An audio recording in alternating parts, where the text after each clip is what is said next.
తప్పించుకునేటువంటి ప్రయత్నం చేస్తూ ఉంది.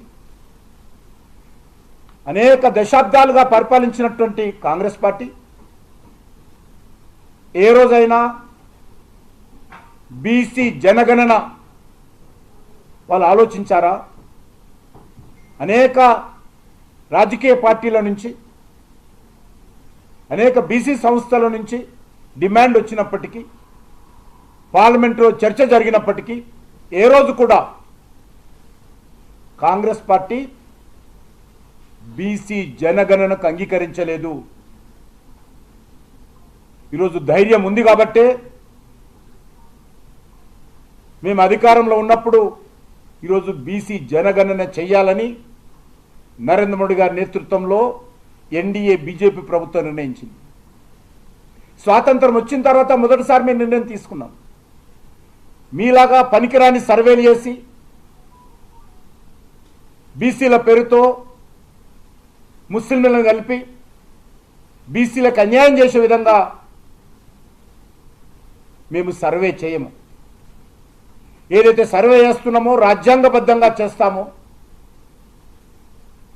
భవిష్యత్తులో బీసీలకు న్యాయం జరిగే విధంగా మా యొక్క జనాభా సేకరణ మరి కులగణన కూడా ఉండబోతుందనే విషయాన్ని మనం చేస్తా ఉన్నాను. అంతేకాని మీలాగా ఈరోజు తెలంగాణ రాష్ట్రంలో 1947లో స్వాతంత్రం వస్తే ఈ రోజు వరకు కూడా ఏ ఒక్క బీసీ ముఖ్యమంత్రి చేయనటువంటి ఘనత కాంగ్రెస్ పార్టీది. వాళ్ళు ఈరోజు వాళ్ళ నుంచి మేము పాఠాలు నేర్చుకోవాల్సిన అవసరం మాకు లేదు. ఈ దేశంలో కాంగ్రెస్ పార్టీ హయాంలో ఏ రోజు కూడా ఒక్క ప్రధానమంత్రి బీసీ కాలేదు. భారతీయ జనతా పార్టీకి 2 సార్లు ప్రధానమంత్రిగా అవకాశం వస్తే మొదటిసారి అటల్ బిహారీ వాజ్పేయి గారు, రెండవసారి బీసీ ప్రధానమంత్రిని చేసినటువంటి ఘనత భారతీయ జనతా పార్టీకి దక్కుతుంది. మీరు ఏ రోజైనా బీసీ ముఖ్యమంత్రి చేయాలనే ఆలోచన కాంగ్రెస్ పార్టీకి వచ్చిందని అడుగుతా ఉన్నాను.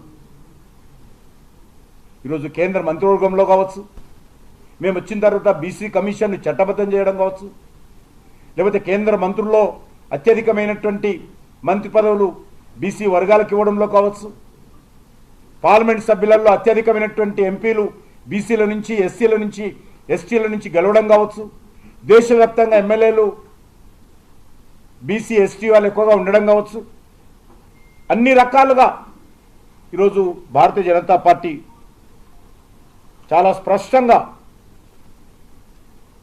మేము అవగాహనతో ముందుకెళ్తా ఉన్నాం. నిన్న మళ్ళీ రేవంత్ రెడ్డి గారు రాహుల్ గాంధీ పక్కన కూర్చొని కన్వర్టెడ్ బీసీ అంటారు. ఎట్లా కన్వర్టెడ్ బీసీ అవుతాడో చెప్పాల్సినటువంటి అవసరం ఉంది. రాజ్యాంగబద్ధంగా ఒక ముఖ్యమంత్రి స్థాయిలో ఉన్నటువంటి వ్యక్తి మిడిమిడి జ్ఞానంతో, దుందుడుకు విధానంతో రాజకీయ లబ్ధి కోసం ఈరోజు కులాలను విమర్శించేటువంటి పరిస్థితి, అవాక్కులు చవాక్కులు పేలే విధంగా ఈరోజు ముఖ్యమంత్రి గారు వ్యవహరిస్తూ ఉన్నారు. నేను ఒక్కటే అడుగుతా ఉన్నాను, స్వాతంత్రం వచ్చిన తర్వాత అనేక కులాలను దశల వారీగా బీసీలో చేర్చడం జరిగింది. 1972లో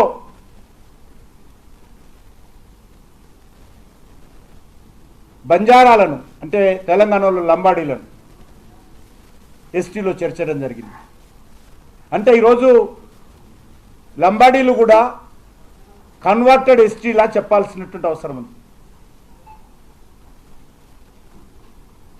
అంతేకాదు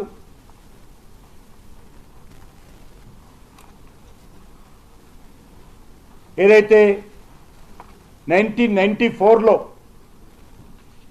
కాంగ్రెస్ పార్టీ గుజరాత్లో అధికారంలో ఉన్నప్పుడు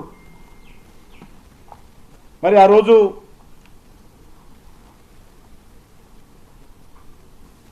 మోదీ గారికి సంబంధించినటువంటి కులాన్ని మండల్ కమిషన్ ఆధారంగా ఆ రోజు అప్పుడున్నటువంటి కాంగ్రెస్ పార్టీ ప్రభుత్వము